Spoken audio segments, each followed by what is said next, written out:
It is May 2nd of 2026, and it is the month that I finally write the damn book.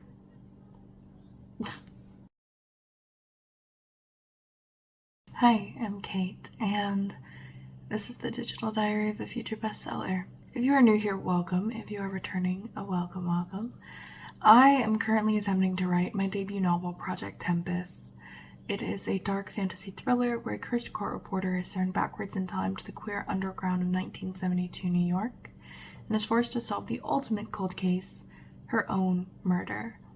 There are secret societies, bloodline curses, queer found family, a morally gray female character who is mildly psychotic, and a whole lot more. If you are returning, you are probably familiar with The Notebook. If you are not, then I suggest you go look at my other two videos because they are kind of important, just to give you more of a deep dive into my novel and me and see if it's something you would like to subscribe to see more content like it. But the old Notebook met a very unfortunate demise, and it is no one's fault but my own. However, I did have to get a new one, and it is absolutely gorgeous. It is just plain black leather with gridded paper. I love gridded paper because if I don't have lines, I write like this. I also love it when you're learning languages. For me, it came in handy when I was learning Korean and Japanese. So anyways, I would like to introduce you to, if you would let me. First and foremost, we start off with the table of contents. Beautiful. I need something in my life to be organized, so it may as well be in the journal. So we have basic information. The working title of this novel is Project Tempus or Tempus. I will use them interchangeably. My genres are dark fantasy, time travel, murder, mystery / crime / thriller, and historical fiction. It could also technically be qualified as LGBTQ plus fiction, but that's more of a subgenre. My target audience is 18 to 25, although I am thinking of expanding that range, but for right now I'm sticking it firmly in new adult and adult. My comp titles, I will be doing a full query letter video, don't worry. And then my pitch, which is what I say at the beginning of every video. It is a dark fantasy thriller where a cursed court reporter is thrown backwards in time to the queer underground of 1972 New York and is forced to solve her own murder. Preliminary notes. So everything that comes to mind when I think of this novel, when I think of these characters, when I think of this world. So the Crystal Palace has changed a little bit, and previously it was strictly a queer ballroom meeting place. Now it is a underground network of information for anything that would be deemed illegal at the time. So if you were queer, if you were a member of organized crime, if you were gambling or drinking. So it's become really all-encompassing, and something that has changed is that everyone who goes into the Crystal Palace, even if you're an employee, you use an alias and you wear a mask because no name, no face, no crime. Time travel is still a bloodline curse that has to be triggered through a life or death situation. And the secret society is still very much aristocratic and politically motivated. We have character profiles for every major character. So Evan Taylor, who is our cursed court reporter, Charlie Rayburn, who is her adoptive father and chief of police in the city of Boston. We have Valentine, who is one of the main antagonists. William, who is just my love, a homicide detective in 1972 New York City. Viola Delarue, who is the mother of the Crystal Palace. If you're unfamiliar with queer culture or specifically ballroom culture, a mother is the highest honor you can get, really. It is the caretaker, the one who helps guide future generations, and it's very high praise, to be quite honest. We have Rosalie Fellows, who is the youngest character. She is in her late teens, and she's a member of a very aristocratic traveler family in 1972. If you haven't seen my world building video, I go very in depth with these characters, so I highly recommend going to check that out. I have 2.5 pages of what I know as the author. So what do I know? Time travel's a curse, that Evan is adopted, and it's really just sort of a brain dump of everything I know about this world. Then I have a what needs to happen. This is important to me because so oftentimes as an author you forget that readers aren't inside your head. They were not here for the conception of this story. They don't know what the fuck is going on besides what you tell them. So you need to be very clear and concise, not info dumping, no, but clear and concise about what is important in your story, what needs to happen for the story to move on, and also what needs to happen to make sense. So we have what needs to happen. And my query letter, actually, so it's currently just a blank page with the intro, Dear Agent's name. And I do have a list of agents that I'm very excited to start querying when I have this book ready. I feel like they would be a great fit for me and for my career because I am a multi-genre author. I don't just write one genre like sci-fi or fantasy or romance. I do write those genres, but not solely. So I don't really have a title for this video other than I want to document all of this process. So let this be writing vlog number 1 for right now. I think that's enough of me yapping, really. Trying to think, was there anything else important that I wanted to say? No, I think that's it. We should get into writing now. Let's get into it. I have no idea how this book starts, but I do know how it ends. So I'm going to start at the end and work my way forward. So I'm also going to write some really pivotal scenes and moments in the book that I can use as sort of pinpoints in the story and build the story around them. Writing a book is not linear. There is not one method that works for everybody. For me, there are some scenes that have been stuck in my head for weeks at this point since I came up with the idea for the book. And so I'm just gonna let them out, let the creative juices flow, and I'll see you after.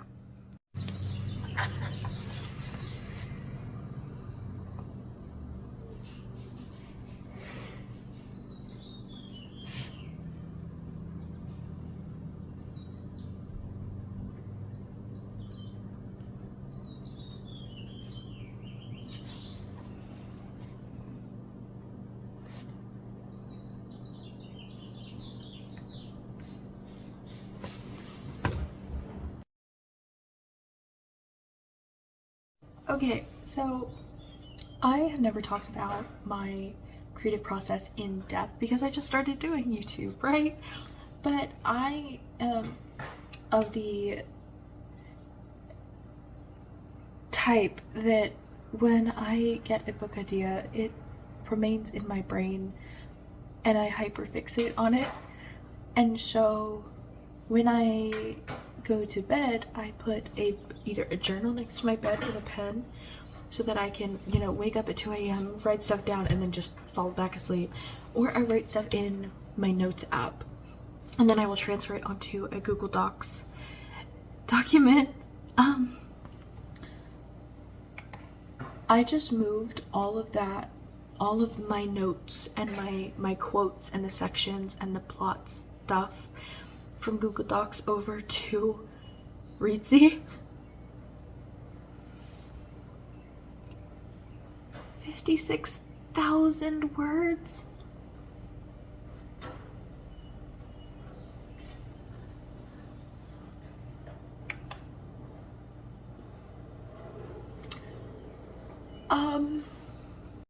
I mean, everything has to be organized by act, and I mean, there are some things that I still need to add, but like, hi first draft, how you doing?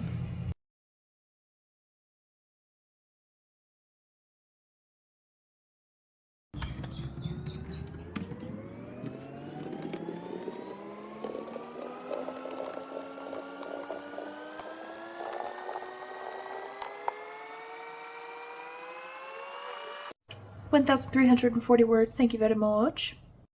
6,275. So it is 5:21 p.m. and I've written 6,666 words.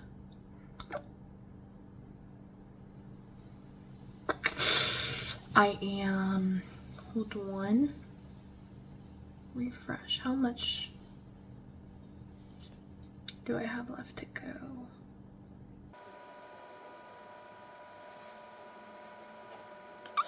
What is this? I am 8% done. Better than 0.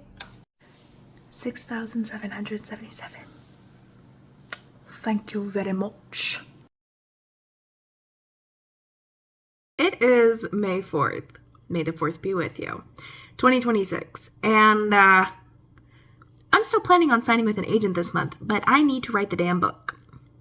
Now, you might be thinking, bitch, you're fucking delusional, and you would be correct. However, I am confident in my abilities and my understanding of this world and these characters and the story.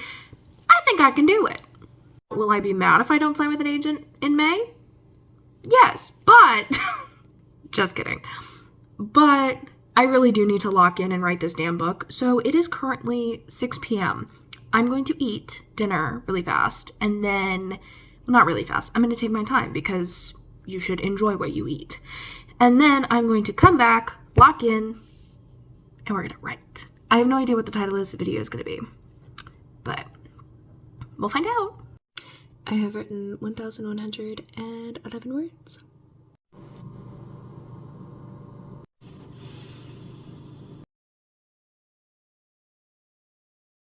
So it is May 5th. I think it's like 6:30, 6:45, whatever. I was close enough. And I have 1,662 words. The first chapter is done. I'm in love with it. I'll probably change my mind at the 20,000 word mark because for some reason that marker is like cursed for authors. Either you read back the 20,000 words you wrote and you love it, or you despise it and think it's the worst writing you've ever done. So we'll see how that goes. But I've actually written, I've written the entire outline, or at least the first 6 chapters in my notes app. Because if I change my mind, I can just change stuff around and I don't have to worry about eraser marks. When that's finalized, I will put it in the notebook. I have done the Pinterest board for the first 5 or 6, like I said, and I'm loving it so far. Yeah, that's the update.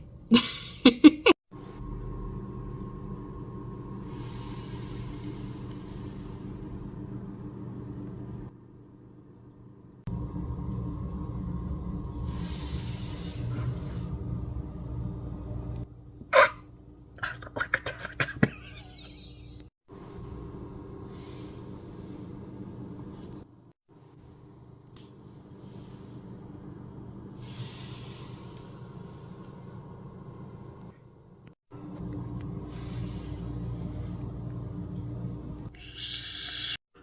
I am so happy with how this is turning out. I'm kind of scared about that.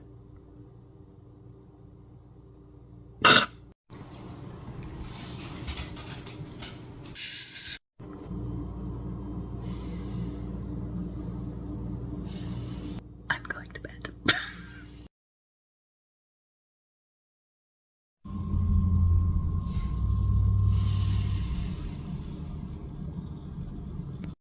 Okay, it is 3:15 on May 6th, 2026. I'm starting off this session with 5,639 words. I'm going to read through everything that I wrote yesterday and look for any, spelling mistakes, any continuity errors, just to try to make it as polished as it can be, and then I'm going to keep on writing.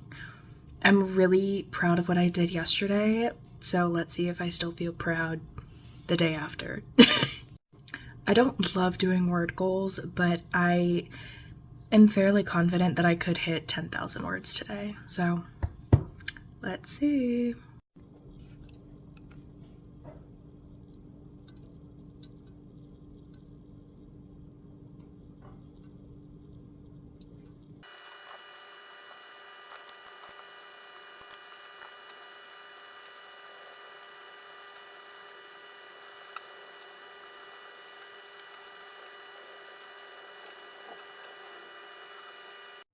I just finished editing. I now have 5,661 words. Everything is reading really consistent for me as of right now. We will see how long that lasts. But yeah, let's get to writing.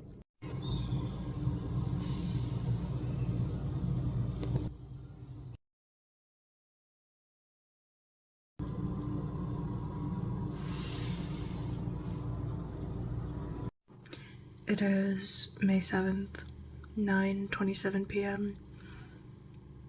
I don't like how this draft is going, so I'm going to create a new one and take everything I like from the old one to the new one and then go from there.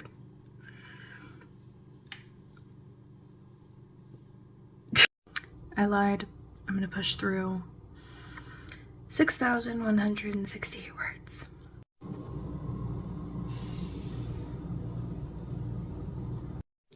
Writing may be a little bit frantic because the cat distribution system just worked again.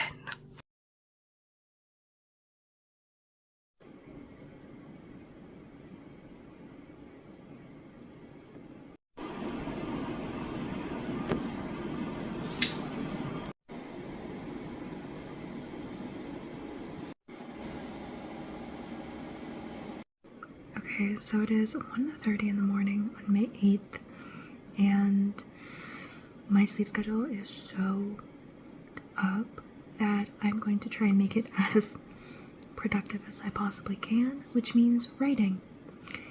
And I'm just going to see how much I can do before I inevitably fall asleep, which shouldn't be for another 4 hours, 3.5, maybe.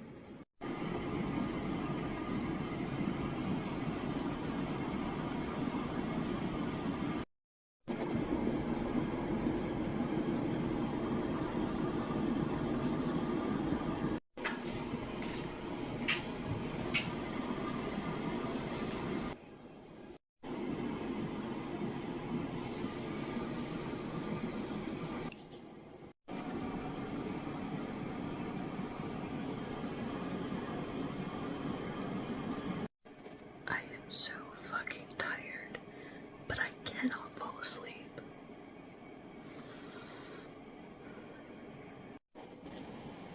My baby. I just wrote, I don't know if you can tell that I've been crying, possibly the most emotionally devastating scene of my career so far. It's always really hard as an author when you are having to write a character's death or exit and there is no way around it, because there is no way around it. Even as I'm writing this, as I'm trying to write through the tears, blurring my vision, I'm thinking, is this necessary? I can write around it. Like, no, it had to happen. Like, it had to happen. So my only hope is that I will be rejuvenized with the tears of my readers. Love you. Mean it. Best friends. Okay, it's 6:45 on May 8th, and I'm going to keep on. Don't bump the camera. I'm gonna keep writing. Kuna is feeling very, very lovey right now.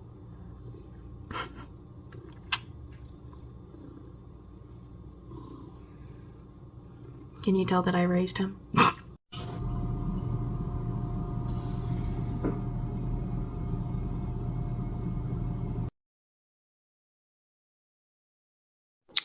Well, what do you know? We're back at it again.